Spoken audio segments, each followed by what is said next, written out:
शफी जान साहब, मुझे ये बताइएगा कि आईएसएफ का कन्वेंशन भी आज जारी था और सुहेल आफरीदी साहब ने बड़ी दबंग और धुआंधार किस्म की तकरीर भी उस कन्वेंशन से की है। एक चीज़ जो उन्होंने आज एक मरतबा फिर से दोहराई है वो इमरान खान साहब की कॉल है कि जैसी कॉल आएगी तो वो अपने लोगों को जो है वो लीड करेंगे। ये क्या समझा जाए, एक सिर्फ सियासी बयान था या वाकई आप लोग पाकिस्तान तहरीक इंसाफ इस बात का इरादा रखती है कि एहतजाज दोबारा से होंगे और पूरे मुल्क में होंगे? बिस्मिल्लाहिर्रहमानिर्रहीम। सबसे पहले आपका शुक्रिया। देखिए, इस वक्त आईएसएफ का कन्वेंशन पेशावर में जारी है और मैं उसी कन्वेंशन से होके आया हूं और आपने देखा होगा कन्वेंशन के मनाजिर भी देखे होंगे जिसमें काफी तादाद में नौजवान इस वक्त पेशावर यूनिवर्सिटी में मौजूद है और वजीर आला इस सूबे के सुहेल आफरीदी साहब उनसे खिताब कर रहे थे।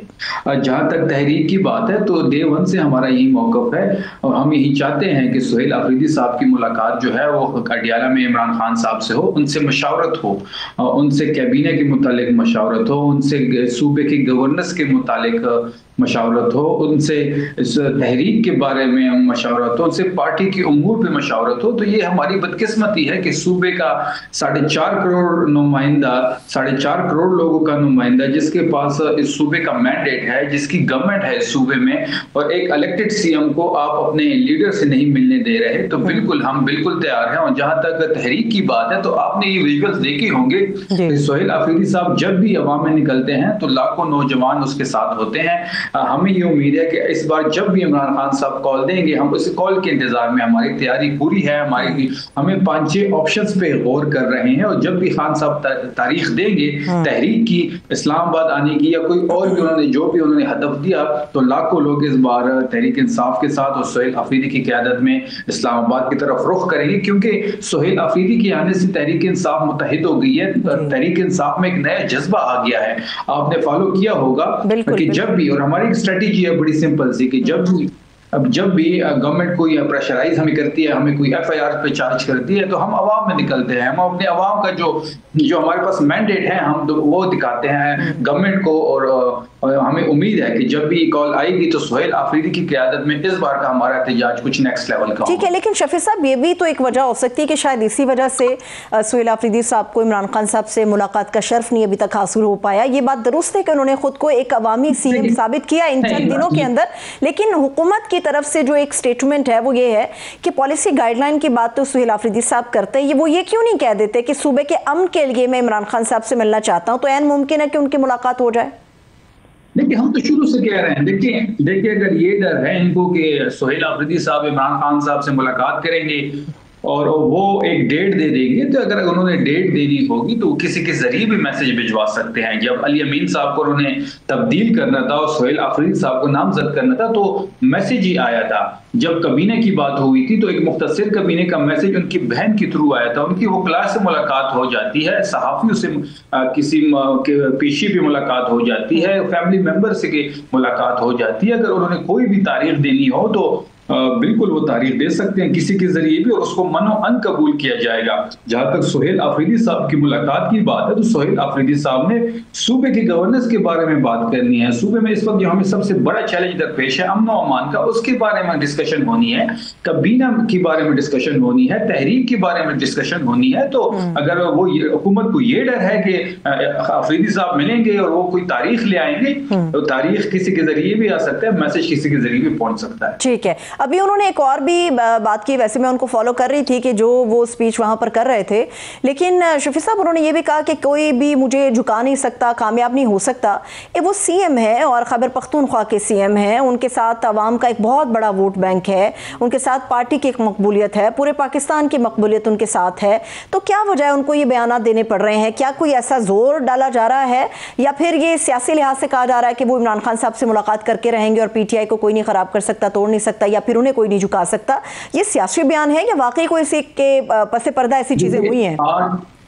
देखिए जी, 8 अक्टूबर से सुहेल आफरीदी साहब का नाम नामजद हुआ है एज ए सीएम केपी के। इमरान खान साहब ने नामजद किया था 8 तारीख से लेके आज तक।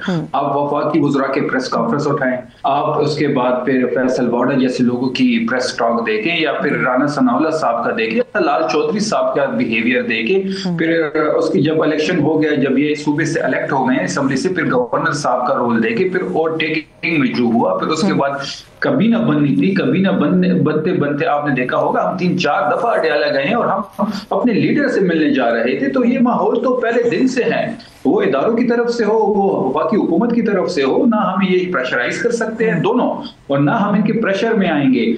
आपने देखा होगा कि जब नून लीग की हुकूमत थी और नवाज शरीफ साहब जो थे वो लंदन में थे, तो पूरी कैबिनेट लंदन जाती थी, उनसे मशावरत होती थी। तो ये हमारा हक है कि हम अपने लीडर से मिलेंगे, अपने लीडर से हम बिल्कुल हर चीज पे मशवरा करेंगे। ये मैंडेट उनका है, वोट उनका है, जो हमारे पास अमानत है उनकी। तो डेफिनेटली हम चाहते हैं कि सीएम साहब मिले इमरान खान साहब से, और एक मुलाकात करने में हर्ज क्या है, जो इतना ये इन्होंने छठी बार जो है सीएम साहब को मिले नहीं दिया। तो ये वफाकी हुकूमत से आप सवाल करें, आप उनसे ये पता करें कि जी आपके इख्तियार में क्यों नहीं है मुलाकात करना। तारिक फजल चौधरी साहब ने अपने टॉक शो में एक दिन कहा कि जी हम सुबह सोहेल अफरीदी साहब की मुलाकात करा देंगे। जब अगला दिन आया दोबारा जब उनसे पूछा गया, कहते जी हमारा इख्तियार नहीं है। यहाँ वजीर आजम भी कहता है कि जी मैं पूछ के बताऊंगा। तो इनके इख्तियार में नहीं है, जिसके इख्तियार है हम उनसे बातचीत करेंगे। ठीक है, ये बात आपकी दुरुस्त है, लेकिन हमारा भी पहले दिन से शफी साहब ये मौक़िफ़ रहा है कि इमरान खान साहब से मुलाकात के लिए अगर उनकी बहनें जाना चाहती हैं या उनकी पार्टी मिलना चाहती है या सोहेल अफरीदी साहब मिलना चाहते हैं, ये उनका जमहूरी और आईनी हक है जो उन्हें दिया जाना चाहिए। अब जब हम एहतजाज की बात करते हैं तो अभी से कुछ देर पहले जो पेशावर हाई कोर्ट का फैसला आया शफी जान साहब, उसके बारे में कहा जा रहा है, जो नाक़दीन का ख्याल है कि अब चूंकि सरकारी वसाइल का इस्तेमाल नहीं पीटीआई कर पाएगी, तो इसलिए जो इनकी एहतजाजी पॉलिसी है ये महदूद हो जाएगी, जो नताइज इनको बरामद करना होते हैं वो मुमकिन नहीं हो पाएंगे। देखिए बड़ी सिंपल सी बात है कि तहरीक इंसाफ तो एहतजाजी जो हमारी सियासत है उनकी तो हम माहिर हो गए हैं, हमें सरकारी वसाइल की जरूरत ही नहीं है। हमने कब सरकारी वसाइल इस्तेमाल किए हैं, 1-2 जगहों के अलावा?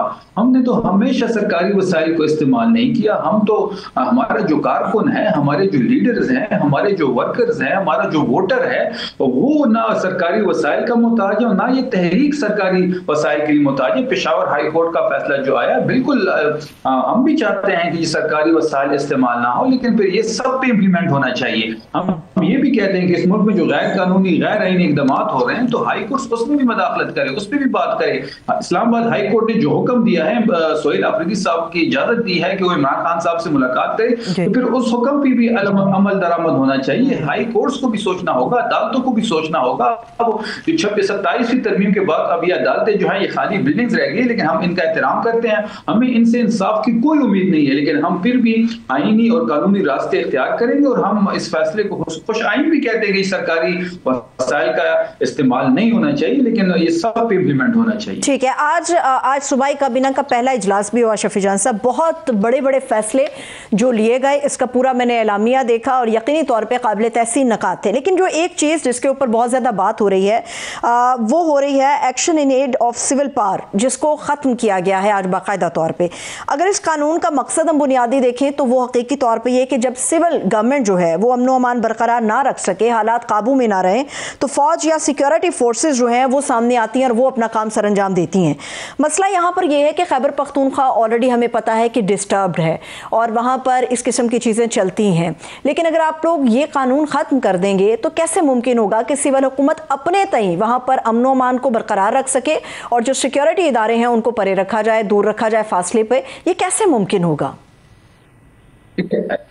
Action in aid of civil power को खात्मा इस सूबे के लिए बड़ा कुछ आइंदा है और इस काबिल तहसीन आज हमने कैबिनेट में जो फैसला किया है, जो सोहेल अफरीदी साहब ने इसके खात्मे का ऐलान किया है। ये एक मुतफ़िका करारदाद जो थी वो पास हुई थी असम्बली से, जिसमें तमाम पॉलिटिकल पार्टीज ऑन बोर्ड थे और जो जिरगा हुआ है उसका बुनियादी जो 15 नुकात थे उसमें जो दूसरे नंबर का पॉइंट था वो यही पॉइंट था कि इसके मुतफ़िका तौर पर जो करारदादें सूबाई असम्बली से पास हुई है उसको मन तस्लीम किया जाएगा। तो आज का ये जो खात्मे का ऐलान है, ये सोहेल अफरीदी साहब को मुबारकबाद। इस सूबे में बहुत बड़ा स्टेप है, एक पॉजिटिव स्टेप है और हम शुरू दिन से इस काले कानून के खिलाफ थे।